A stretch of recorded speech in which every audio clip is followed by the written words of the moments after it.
सत्य वचन की राह पर चले हम सदा, यीशु का साथ हो रहे हमारी हर दुआ।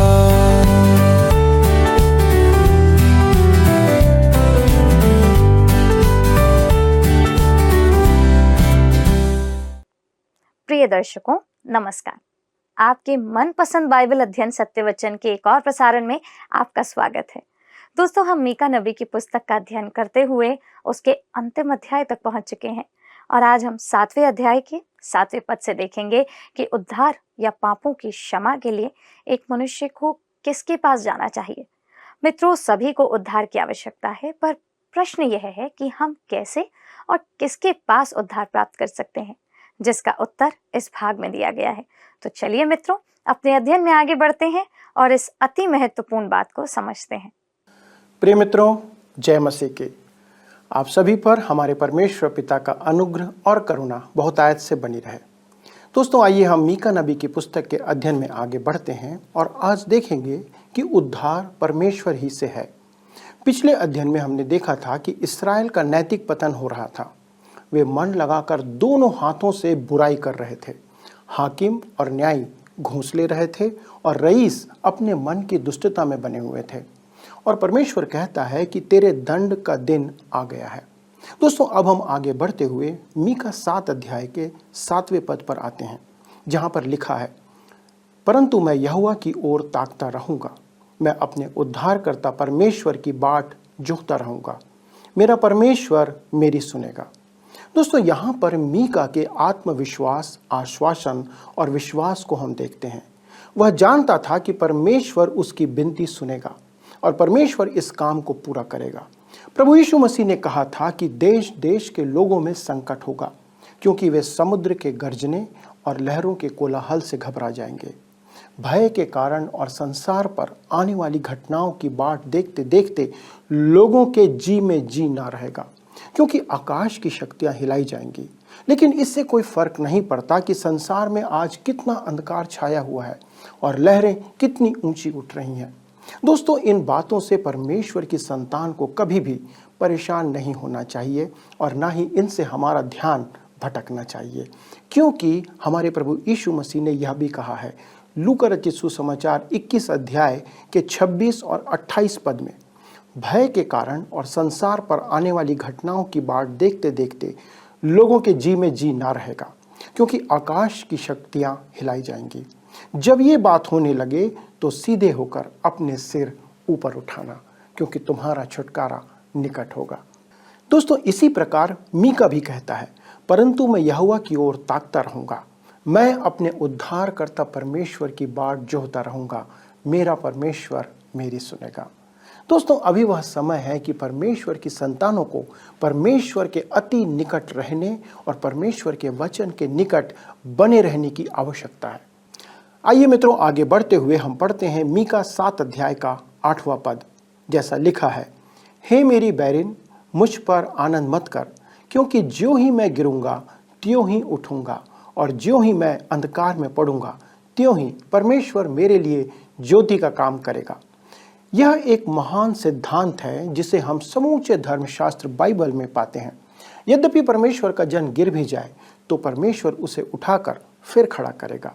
जब हम अंधकार में बैठे रहेंगे तब परमेश्वर हमारे लिए ज्योति ठहरेगा। इस बात को ध्यान रखें। मैं इसे पुनः कहना चाहता हूँ, अंधकार और विपत्ति के समय परमेश्वर की संतानों को परमेश्वर के वचन के निकट बने रहने की आवश्यकता है। अब आगे पद 9 में हम देखते हैं कि मीका अपने लोगों के निमित्त परमेश्वर से पाप अंगीकार करता है, और जैसा एक अन्य बाइबल अनुवाद इसे शीर्षक देता है, प्रभु के प्रति समर्पण। यहाँ पर अंधकार के बावजूद भी एक मधुर समर्पण दिया गया है और उसके ओठों में परमेश्वर की महिमा के वचन देखे गए हैं।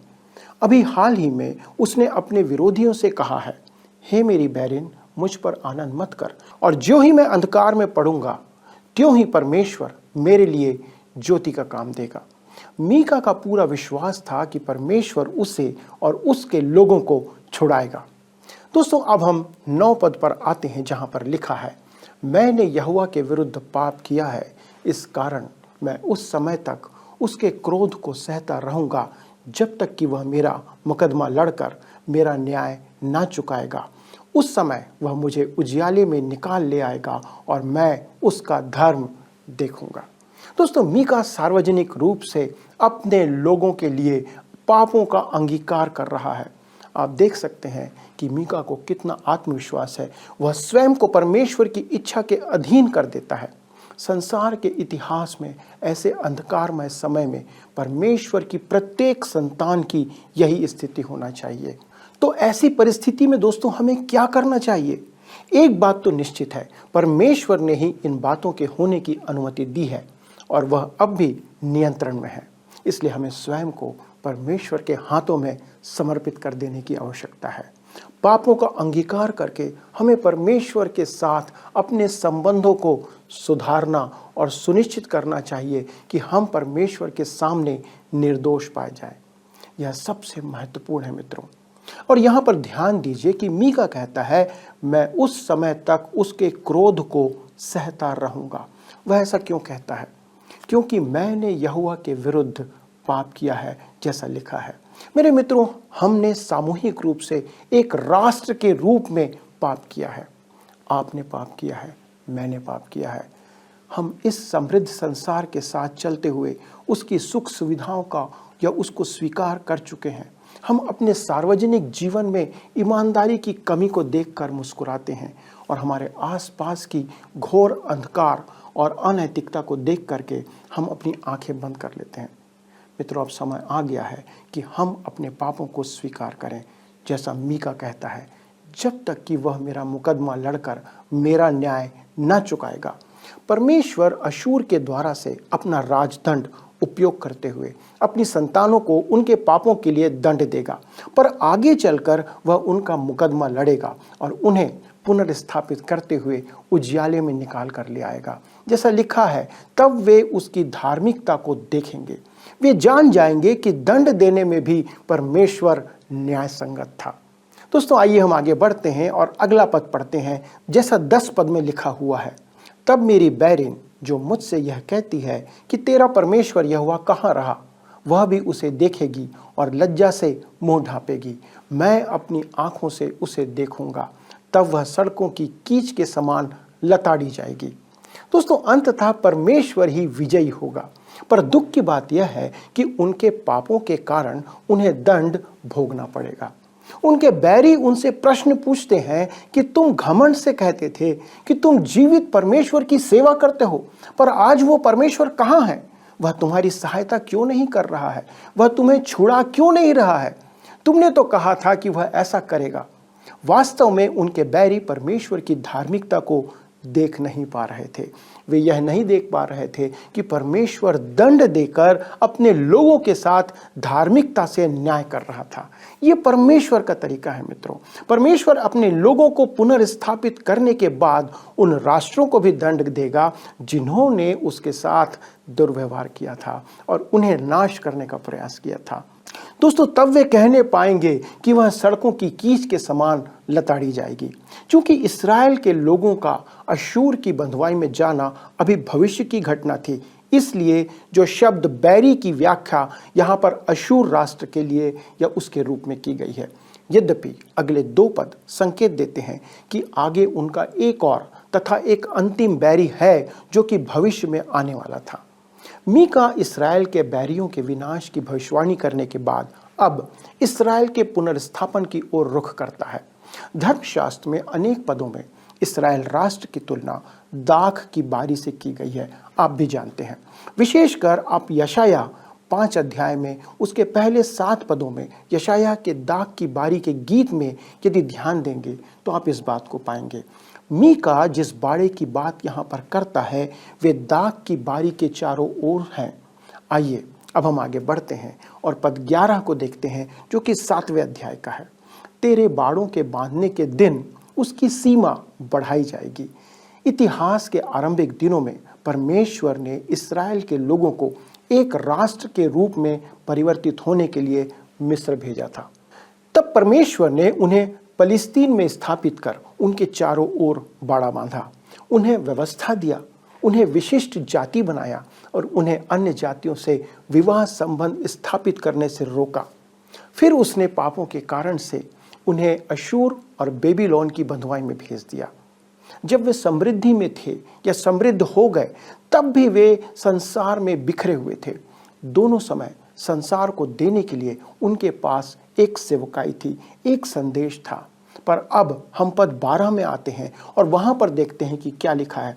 उस दिन अशूर से और मिस्र के नगरों से और मिस्र और महानद के बीच के और समुद्र और पहाड़ के बीच के देशों से लोग तेरे पास आएंगे।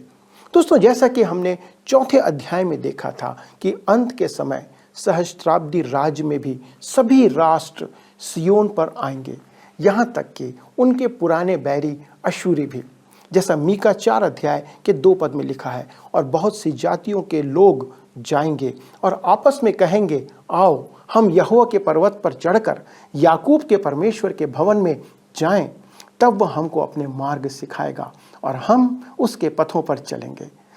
क्योंकि यहोवा की व्यवस्था सियोन से और उसका वचन यरूशलेम से निकलेगा।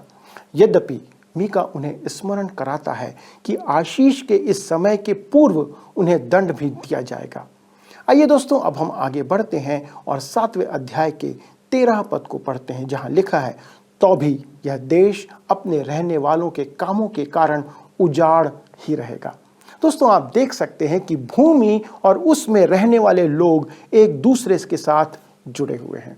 वह भूमि हमेशा से वैसी उजाड़ नहीं थी जैसे कि आज पड़ी हुई है, पर जब परमेश्वर की आशीष प्रजा पर आएगी तब वह उस भूमि पर भी आएगी, पर वह अब तक नहीं आई है।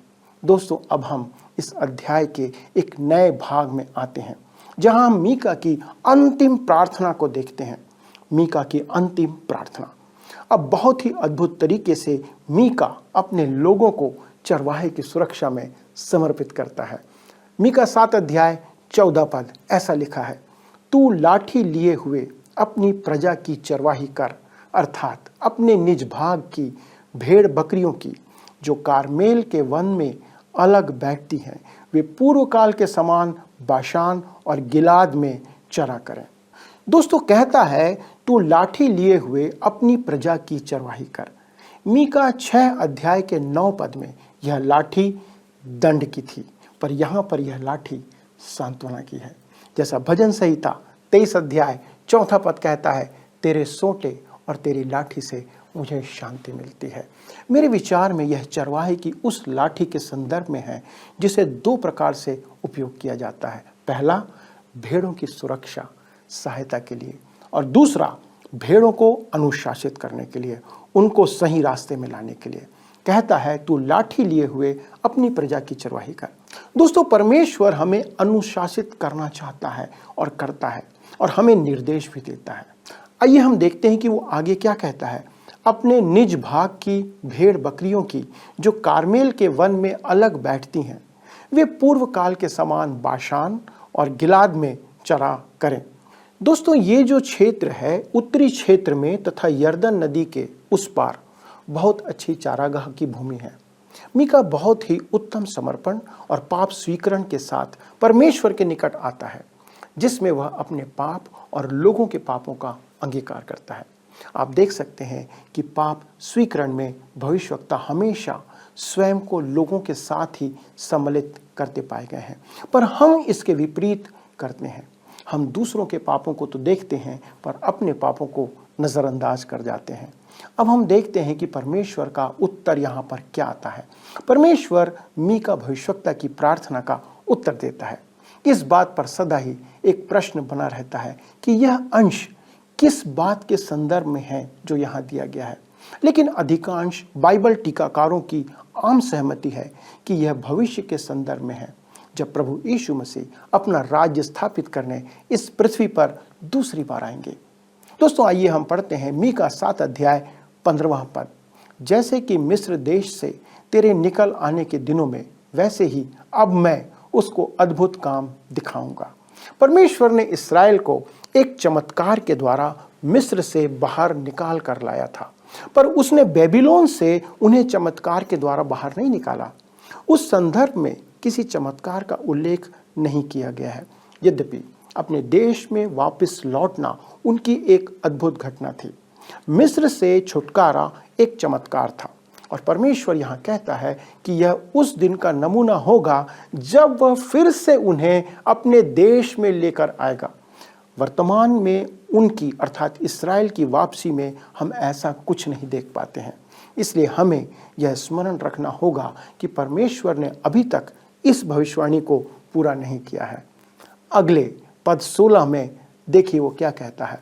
अन्य जातियां देखकर अपने सारे पराक्रम के विषय में लज्जाएंगी, वे अपने मुंह को हाथ से छिपाएंगी, उनके कान बहरे हो जाएंगे। दोस्तों, परमेश्वर कहता है कि जब परमेश्वर उन्हें पुनः अपने देश में लाना आरंभ करेगा तब संसार आश्चर्यचकित हो जाएगा, ठीक वैसे ही जैसे मिस्र से निर्गमन के समय लोग आश्चर्यचकित हुए थे। आप राहाब वेश्या की उस गवाही को याद कर सकते हैं जो यहोशू 2 अध्याय उसके 10 और 11 पद में दी गई है। क्योंकि हमने सुना है कि यहोवा ने तुम्हारे मिस्र से निकलने के समय तुम्हारे सामने लाल समुद्र का जल सुखा दिया और तुम लोगों ने सिहोन और ओग नामक यरदन पार रहने वाले एमोरियों के दोनों राजाओं का सत्यानाश कर डाला। और यह सुनते ही हमारा मन पिघल गया और तुम्हारे कारण किसी के जी में जी ना रहा, क्योंकि तुम्हारा परमेश्वर यहोवा ऊपर के आकाश का और नीचे की पृथ्वी का परमेश्वर है। दोस्तों, यह बात चारों ओर फैल गई थी कि परमेश्वर ने किस प्रकार अपने लोगों को सुरक्षित निकाल कर लाया था। अब आगे 7 अध्याय के 17 पद में सुनिए वो क्या कहता है। वे सर्प के समान मिट्टी चाटेंगी और भूमि पर रेंगने वाले जंतुओं की भांति अपने बिलों में से कांपती हुई निकलेंगी। वे हमारे परमेश्वर यहोवा के पास थरथराती हुई आएंगी और वे तुझ से डरेंगी। दोस्तों, यह पद उन अधर्मी राष्ट्रों के संदर्भ में है जिन्होंने इस्राएल को नष्ट करने का प्रयास किया था। उस दिन जब वह इस्राएल को छुड़ाने आएगा तब वे हमारे परमेश्वर यहोवा के पास थरथराती हुई आएंगी और वे तुझ से डरेंगी, जैसा वचन में लिखा है। प्रिय मित्रों, हमारा परमेश्वर भय योग्य है। आज वह हमें समय दे रहा है कि हम उसकी प्रभुता स्वीकार कर लें।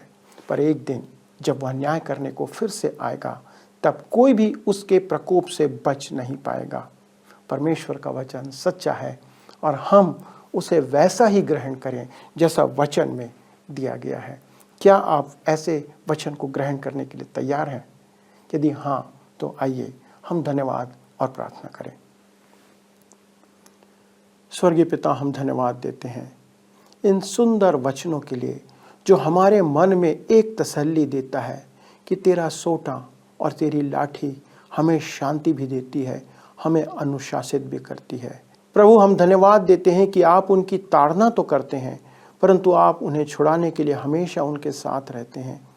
धन्यवाद देते हैं प्रभु इस वाचा के लिए, इस व्यवस्था के लिए जो आपने हमारे लिए किया है। हमारे सारे दर्शकों के लिए विनती करते प्रभु, यदि वे किसी रीति से ऐसी परिस्थिति में हैं कि प्रभु आप उन्हें दंडित कर रहे हैं, आप उन्हें सुधार रहे हैं प्रभु, तो ये विश्वास उनके मन में आज डाल दीजिए कि आप उनके साथ खड़े हुए हैं। प्रभु, आप उन्हें कभी अकेला नहीं छोड़ेंगे। पिता, हमारी यही विनती है प्रभु, जो लोग समस्याओं से ग्रसित हैं, जो लोग अपने जीवन में, पारिवारिक जीवन में, कार्यालयीन जीवन में प्रभु तकलीफ और समस्या में हैं, प्रभु आप उनको वहाँ से निकालें। और यदि आप उन्हें अनुशासित कर रहे हैं प्रभु, तो आप उन्हें सांत्वना दें कि आप उनके लिए खड़े हुए हैं, आप उनके साथ बने हुए हैं। पिता परमेश्वर, इस अध्ययन के लिए धन्यवाद देते हैं और इस विनती को हमारे प्रभु यीशु क्रिस्त के नाम से मांगते हैं। कृपा करके सुने और अपनी महिमा के लिए ग्रहण करें। आमीन। प्रिय मित्रों, आज के अध्ययन में शामिल होने के लिए धन्यवाद। यदि आपके पास कोई प्रश्न है तो हमारे काउंसलर आपके प्रश्नों का उत्तर देने के लिए तैयार हैं। आपको करना सिर्फ ये है कि इस फ़ोन नंबर पर आपको फ़ोन करना है और वो आपसे बात करेंगे, आपकी प्रार्थनाओं का उत्तर देंगे और आपके लिए वो प्रार्थना भी करेंगे। अगले प्रसारण तक परमेश्वर का अनुग्रह और आशीष आप पर बनी रहे। आइए अब हम प्रश्नों को देखें। पिछले प्रश्न का उत्तर है डी, यिर्मयाह। जिस प्रकार मीका इस्राएल को परमेश्वर का वचन सुनाकर स्वयं प्रभावित हुआ था, वैसे ही यिर्मयाह भविष्यद्वक्ता भी वचन सुनाकर स्वयं प्रभावित हुआ था। आज के अध्ययन पर आधारित प्रश्न है, हमें चरवाहे की लाठी के 2 संदर्भ दिए गए हैं, एक सुरक्षा और सहायता के लिए तथा दूसरा खाली स्थान के लिए। ए ताड़ना के लिए, बी अनुशासित करने के लिए, सी डराने के लिए, डी अधिकार दिखाने के लिए।